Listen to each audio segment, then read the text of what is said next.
Good morning, Steve. Good morning, Sean. I'm Top of the I'm morning to still you. running numbers from our discussion Friday, so I got caught up doing that and realized, oh crap. Oh, did you? Well, that'll be fun. So We'll kind of lay some groundwork to what we're going to cover today, huh? absolutely. So, Share these numbers. yeah, so we had a great week, by the way. Thank you all who participated in the 4-year anniversary. It's great to have Robert back. That guy, like I said, his energy, his enthusiasm, his passion for Compass, for you guys as his customers is really unmatched. So hard to believe it's been that long since he's been back, almost 2 years or about 2 years time, but it was great having him. So just want to say thank you to all of you who showed up for the celebration at the AleSmith Brewery. It was great to see everybody. And yeah, so here we go on to year 5.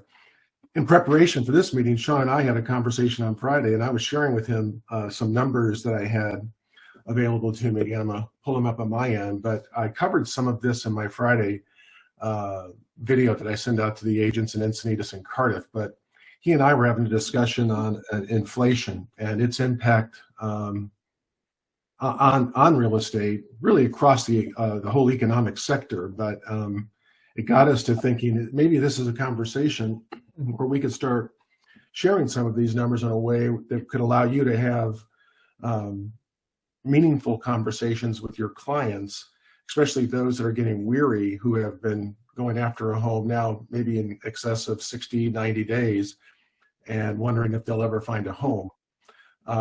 So I was going over with Sean. I said, did you know that the cost of home ownership, or the affordability of home ownership, is the lowest, historically the lowest it's ever been since they've been keeping records? And that if you go back to like 1989, where the average cost of a home was $94,000 and the payment that went with that home was $825, that if you adjust that, so if you take 1989's numbers and adjust it for where we are today with inflation, that same home would be $218,000, and that mortgage payment would be $1,915. Last year, in 2021, the median home price across the United States was $346,900. So think 347, and that payment was $1,455. So you've got this bizarre thing happening, right, where you've got home ownership, or the price of homes going up by nearly 59% in that span, creating all kinds of wealth for Americans. And then you've got the cost of owning that home going down by 24%. So Sean and I were thinking, let's have a conversation around that, have a dialogue, and maybe share some ideas on, how to present this to our clients in such a way as that they maybe find a way to keep stomaching the challenges that are being presented by this inventory issue, or seemingly lack thereof. And I know, Sean, you've said many a times it's not an inventory issue; it's a days on market issue. Right. But how am I doing thus far? You want to? Well, I'm breathing out of my ears here. I think it's really interesting when you look at this, backing up for a second from the perspective of what exactly is inflation, right? When we're saying homes go up, but affordability's actually gotten better, and it's because of all this is being measured in dollar bills, these pieces of paper that have value because we say they have value. Because when you gave me those numbers, I started playing around with, because you had also the cost of gas and the cost of cars. That's right. Yeah, everything has gone up, but the cost of owning a home. So for example, a car in 1989, the median price for a car was $15,350. Adjusted for inflation, that car today would cost $35,636. In 2021, the cost of a car, the median price was $46,000, if you can believe that. Right? That's gone up by 30% from 1989. So the cost of owning a car has gone up 30%, or at least the payment, however you want to look at it, right? Gas was 97 cents in 1989. Adjusted for inflation, that same gallon of gas today would be $2.25. Well, hard to believe now, just a few months into 2022, but last year the average cost of fuel was $3.51. But from 1989 to 2021, gas has gone up by 56%. And wages, by the way, this is kind of a sobering thing. And this is where we have a bit of a dilemma as we look forward into, thank God homes are the only thing on this list that we're talking about that has actually gone down, because wages aren't keeping up. In 1989, the median income per hour was $9.80. Adjusted today, that's $22.75. But in 2021, it's only up $25.90. So that means that the average wage per hour was $25.90. That's only a 13% increase from 1989. So, yeah. I haven't done the math on that one yet. Sobering. Yeah. Well, no, but what have you done the math on? So I started comparing, like, how many cars does a home cost? I mean, how many cars does a home cost? In 1989, a home cost a little over 6 cars. And in 2021, it cost about 7.5. So relative to the price of automobiles, homes have gone up 22%. That's the appreciation we've seen. Right. But when you run in gasoline, it took 97,000 gallons to buy a home. Now it takes 98,800. That's only a 1.9% appreciation. Homes and gasoline have gone up together. Here's the really interesting thing to me. I went and looked up gold, the spot price on gold, around May of 89 and May of 2021. Relative to gold, homes have gone down 23% in value. Homes have lost value relative to the ultimate store of value that we use right now, which is gold. Mm-hmm. So what exactly is happening? What does this mean? What does it mean? Well, I think, what does inflation, well, historically, when you look at inflation, right, it means that you're having the market's too hot, meaning that people have too much money in their pockets and they're consuming faster than manufacturing can keep up. That's typically it, right? Or that's a big part of what inflation is. And I place myself in your safekeeping as I give that example. But what's really interesting is if you go back to 1989 and you run those numbers in through 2008, wherever you've had a spike in inflation like we're dealing with now, home prices have contracted. They've actually gone down. But right now we're seeing prices go up. You're saying in times of recession? In times of high inflation, if you look back, and I don't have the chart up in front of me right now, but I can get that for you. Like if you look through the 80s, late 80s into the 90s, the cost of homes was actually going down. Like the value of your house started to contract as inflation was rising. Well, what we have going on right now, obviously, is prices are going up right now. At least at this moment, homes are continuing to rise, which is bucking that, which was a trend through the late 80s into the 90s. And so, there are a couple of reasons for that, I think. And I think mainly it's, I think we've overrun the planet in some instances, right? I mean, there's just too many of us and there's just not enough houses available. When you look at housing starts, they are so far behind the power curve that you're not bringing enough inventory into the market. And even though costs of houses are going up, people have to find a way in because they're not building any more of these things. And that's why, at least at the present time, we have housing values going up amidst the highest inflation we've had since basically 1978. We might be talking about different things, inflation versus recession. Because with recessions, home values have gone up every recession we've had, except for the 08, which we lending really, but the housing industry caused that recession. Homes are generally a good store of value during recessions. That's right. And inflation. You're saying they go down during inflation. Historically in 1989 through 2008, during when we had these spikes in inflation, like the last time we had any meaningful inflation or meaningful inflation was 2006, I believe. It was only like 4% compared to what we're seeing now, which is more than almost double that. Barely felt that one. But yeah, that's what I saw in the charts, and we didn't mean to take us into waters that we weren't prepared for, but I just find that interesting, that what's happening here, because it's just, again, like a lot of things, it's unprecedented. So, what does this mean to an agent? What it means well, I think for me, what it means to an agent is that we still have a lot of runway left in terms of the opportunity in front of us. You said last week, and you've continued, I've heard you say this several times, everything's for sale. And that's absolutely true.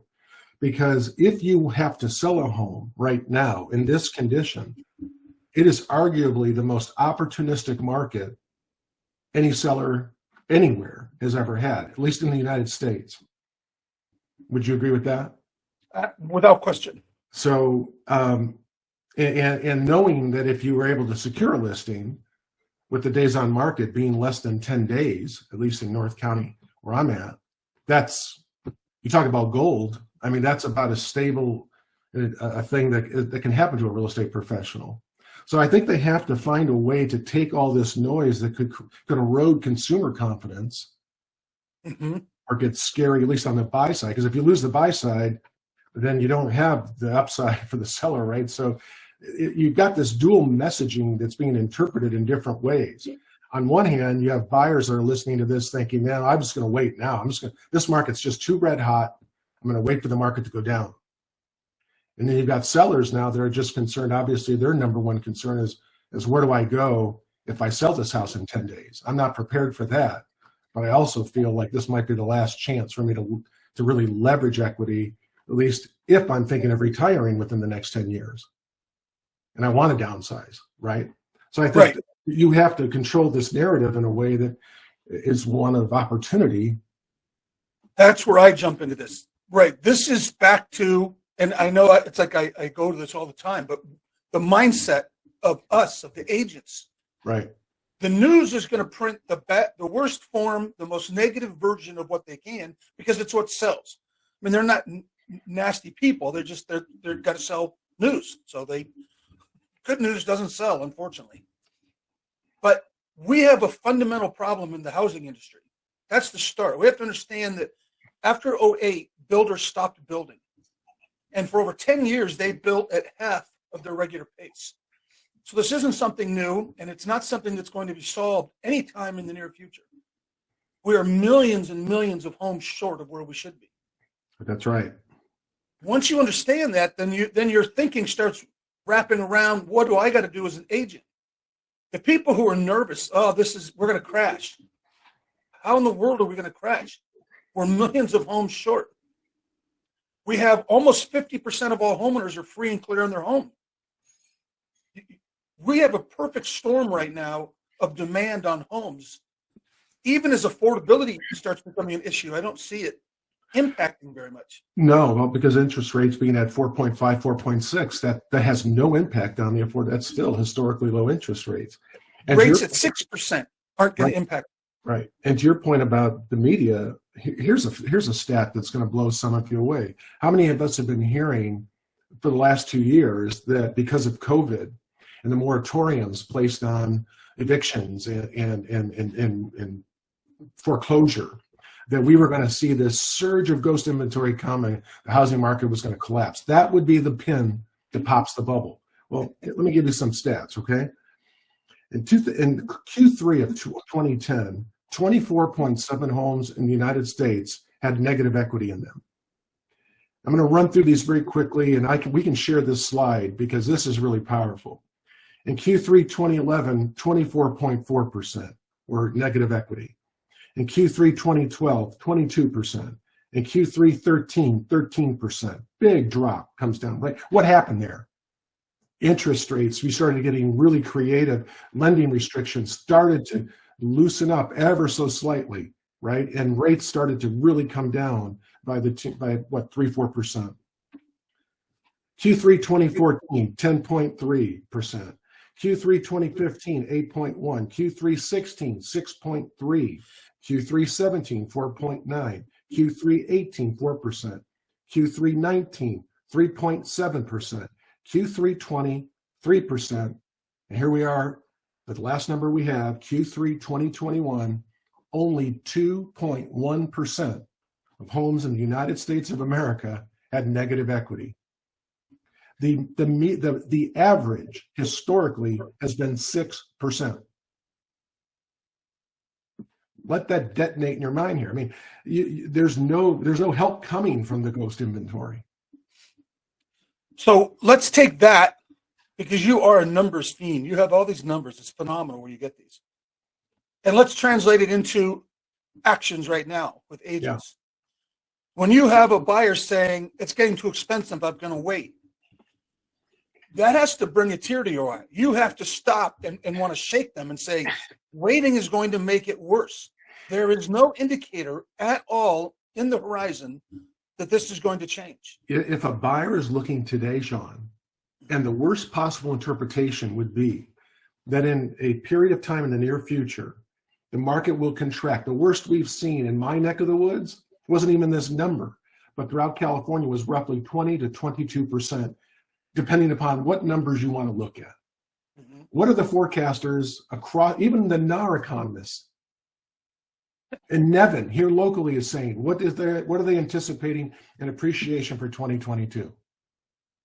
The run was between 12 and 18%, I believe. It's like 18%. You got the number right, 18%. So your worst possible outcome for a buyer today is that you buy a house today, and all of a sudden, there it is. Boom, it hits. If you don't get in now, you lose the opportunity to get the equity run at this moment, such that when the bubble bursts, your worst possible outcome is that you're at ground zero. You're not negative. Right. You're not 20, 30% underwater after just buying that home. These are the numbers that all the professionals are giving us. So waiting, and by the way, how many people have the ability to save 18% to neutralize that gain? No. If you're buying a $2.5 million house. Yeah, we got to keep it real here, right? We need to be educating the public. We are the news for the public, because what they get from media news is going to mess them up. Yeah. We have to be the voice of reason and truth. Now, I'm not saying that we're going to make everything bubbly and, unicorns and rainbows. There's always issues out there. Right. But we have to correct them. When you have a seller saying, I don't know if I want to sell, I can't find anything. Let me get to work on it. I'll find you something. Every single home is for sale. Right? We have to start embracing what this market is and what it's going to require of us. It's going to require that we adopt a couple of ideas. And one is that every home is for sale. I have to go out and talk to people one-on-one. Hey, what would you sell your home for? Do the Can You Imagine script. It's important to have this conversation, Sean, because I'm a KJO veteran at this. And when I look around just the Compass ecosystem, we tend to be a more futuristic, more modern agent base. There are a lot of agents at Compass that may not, they weren't in the industry in 1989. They weren't in it in 2006 or 7. So the only market they've been able to navigate, and the worst conversation, the hardest conversations they've had with a buyer is, what percent over asking are you comfortable offering, right? And I think that being able to really look at these numbers and extrapolate what the best possible interpretation is for them, and how, if you are educating a buyer who is weary, that now is the time. We have got to stay in this fight. Let me share some numbers. The numbers are the numbers are the numbers, right? And be able to educate them such that they're feeling good as they go out and they take a punch here, a punch there, but they're going to keep swinging because you are the agent that kept them in the fight. And you're the agent, by the way, when they have the housewarming party, some 6-9 months down the road, where right now they might feel like you're kind of pushing them a little bit. They will be celebrating you for all that you did to help them finally secure a home and start creating wealth. If you've owned a home from 1989, the numbers we just laid out, or anywhere in between, to this very moment, where else could you have accumulated that kind of wealth or built that kind of wealth? Nowhere. This is how we create generational wealth. You've got to get in the game, and you've got to do it now. And yeah, so I just I want to push though onto the listings more. Yeah, we know we have buyers, and we know we have to stand by them. You think they're going to celebrate you at their housewarming party? Talk to them in 5 or 6 years. Yeah, they'll build statues to you because you get them into a market that isn't going away. The way to do this, though, for instance, is to take our likely to sells in your CRM and start nurturing every single one of those. That's and not just, hey, how's it going? If you think about selling your home, what's the dream? Hey, if you did sell your home, where would you go? Where would you live? What would you like to do? We have to open up the mindsets of the people we're talking to also. Of course they can find. We have an agent out here that she went door knocking for a client. Client wanted a specific neighborhood. She went door knocking. She has one listing appointment and 2 people that talked about probably wanting to sell in the next 6 months. From door knocking, old school stuff that nobody's doing. Yeah. But every single home is for sale. We got to go out and help generate the inventory necessary to help our clients. I was listening to a podcast last week, Sean, where an agent up in San Francisco, actually San Jose, a listing agent, had received multiple offers on a listing, went into escrow pretty quickly, then took some of those off. And I've talked about this, but I'm just telling you this. I've heard it now from multiple. This is not the first time I've heard it. It's like the 3rd or 4th time where a listing agent has taken those offers and walked the community looking for the backup house, the plan B, and lo and behold, there's 2 more listings. This one particular agent, again, I don't know, I can't verify, I don't have access to this person's database, but said that they picked up 4 listings last week with this very strategy. Active listings too, not pocket listings, active listings. Because they're out there. And what he said was, this particular agent is not one of those sellers, when he knocked on the door and showed them those offers, was said, "Oh, hell yeah, I'm ready right now. Let's bring them over." Every one of them called him back within a day and said, "Can you come on over? We want to learn more about your buyer, market." And it turned into 4 listings in 1 week's time. And they'll ask, what if we do sell our home? Where are we going to be able to move? Well, that's just it. You catch them flat-footed when you knock them out. When you're knocking on the door and you've got offers staring them in the face. I mean, this isn't like you just wildly prospecting into the blue. I mean, when you show up and you knock on a seller's door and you show them those offers, they seriously contemplate what just happened when they close the door in front of you, and they go inside and they talk about it. And this is what my point is, that every one of those sellers called him back after they thought about it, because he planted the seed.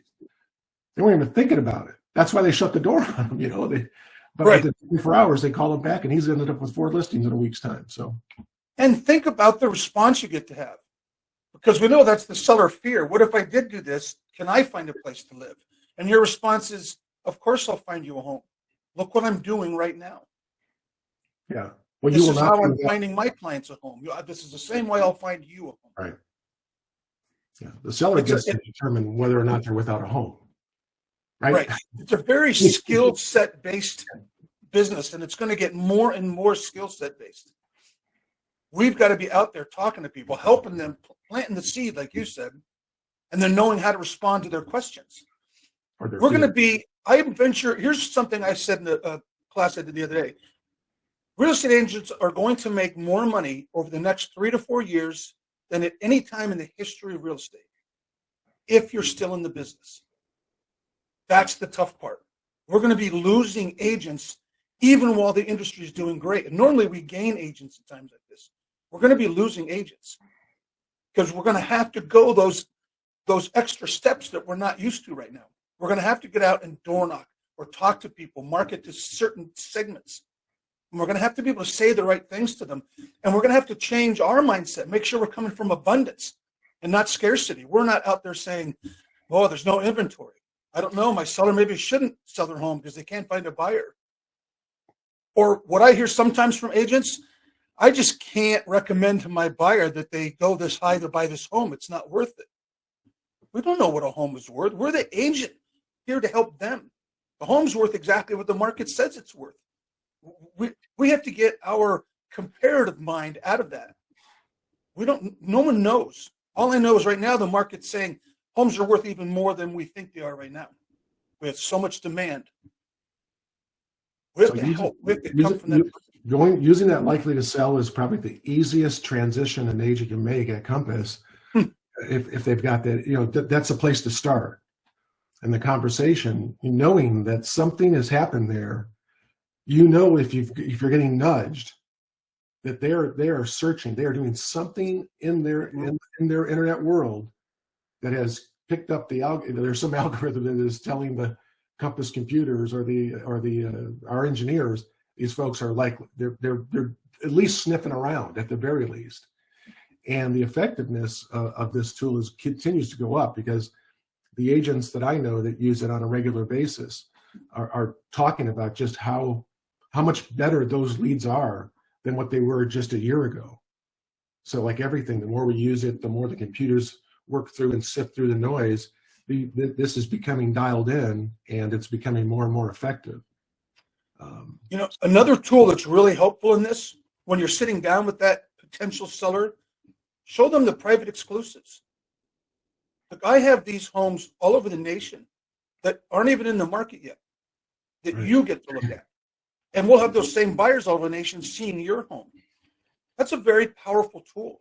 We have homes that no one else even knows are on the market yet. That's another way that we help you get the home you want when you sell this one. That's right. That's right. We had our office meeting the other day. Uh-huh. One of the agents was talking about, because we did a panel, how they bring the business tracker out. They open up and show the business tracker at every listing appointment. Here's what we do when we're working for you. Wow, it is impressive. When you look at the business tracker and all the different steps and everything that's going on, it really helps convey the tremendous value that you bring. But most of you guys are so damn good at what you do that you make it look easy, and the clients don't know. Show them the business tracker. Now, I'm speaking of tools now and not our listings, but it helps convey all the things you do. We had a panel too, and one of the things that came out of that I thought was had really nothing to do with the blocking and tackling of real estate, but it had everything to do with the blocking and tackling of your mind. John Granston talked about last year, one of the big, he doubled his business last year, and he said what he shared with the group was, I have a coach that got me into like this Zenish way of being, so that when I start every day, I'm starting out each day right in my mind. I'm not, yes, those problems when I put my head down at night, the challenges I work through, those things are things that are going to be there for me in the morning. But essentially what he was saying was what I've been intentionally doing with intention is wiping my mind clean, so that when I start the day, I'm looking at the day from a place of gratitude and opportunity, an opportunity to be a hero and get that problem solved the right way. Not like last night where you watch an Oscars presentation and a guy goes up and thinks he's being a hero, smacks someone and role models violence, instead of taking the mic and saying, it's not right to ever make fun of somebody and how they look, how they speak, what they look like. Think of what would have happened had that had happened. The heroic nature of something like that, as opposed to making it about you and demonstrating what we don't need in the world is just this hand-to-hand combat now. That's what we're looking to, as opposed to taking the mic and saying, there's an opportunity here, folks, an opportunity for us to learn that making fun of someone, how they look, that's not good. We're better than that as a people. And I think that, that's what John was role modeling, I think, is the opportunity to start the day and say, how can I show up the right way? And the fresh perspective. The fresh perspective. I got to share something with you. Just a final thought on this is that how important would it be if you were able to do that, so that you're not wound up, you're not spinning at gear 5 and you just go to 8 like an instant. But if you start out at gear 1, you got to work your way through, and it just lets you show up in a much better way. Does that make sense? Yeah, anyway. We're always better when we're not reactionary, right? Yeah. I heard this on a podcast recently, and I've been trying it. I really like it. The gentleman said, every morning I get up and I create my day. I draw my day. And I thought maybe he meant a picture. And he didn't. He wrote down how he was going to feel at the end of the day. Everything was in the past tense. I'm really proud of myself today for this. And I'm grateful that this happened today and helped me go to whatever place I need to go. So he started out with that fresh perspective and already assumed the sale. He talked in the past tense of the emotions he would have. And then, and this is really the key, at the end of the day, he sits back down and looks at it and grades himself. On a scale of 1 to 10. Was today at 4? Was I accurate? Was today at 10? I nailed it. That's awesome. What you start creating in your life with that law of attraction, with that, by starting out fresh and then assuming it to be true before you ever get going. I'm playing with this right now and saying this is a phenomenal tool. Please try it. Yeah.